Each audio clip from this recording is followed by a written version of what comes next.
មានសេវាជាច្រើនដែលប្រជាជនអូស្ត្រាលីត្រូវតែធ្វើខ្លួនឯង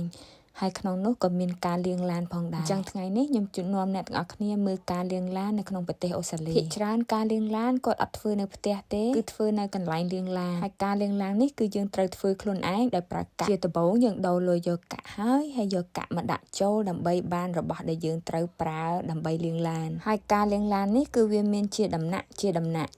ហើយពេលអ្នកទាំងអស់គ្នាដាក់ចាក់ចូលអ្នកទាំងអស់គ្នានឹងជ្រើសរើសយក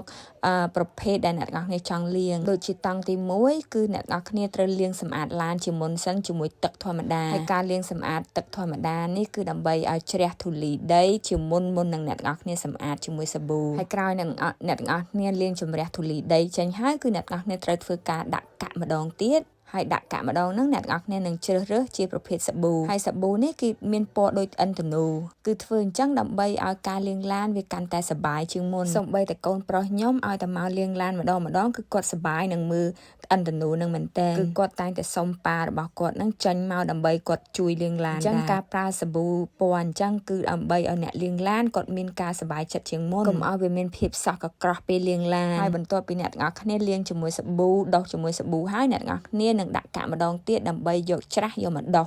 ហើយ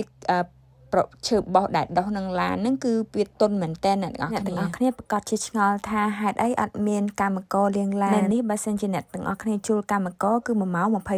អញ្ចឹងបើសិនជាគាត់ឆាចអ្នកទាំងអស់គ្នាធ្វើការ1ម៉ោង25អញ្ចឹងបើមានគេមកលាងឡានតើឆាចអ្នកលាងឡានហ្នឹងទៅ50ពី50ទៅ100អញ្ចឹងហើយបានជាគ្មានកម្មករលាងឡានឬក៏អត់មានក្រុមហ៊ុនដែល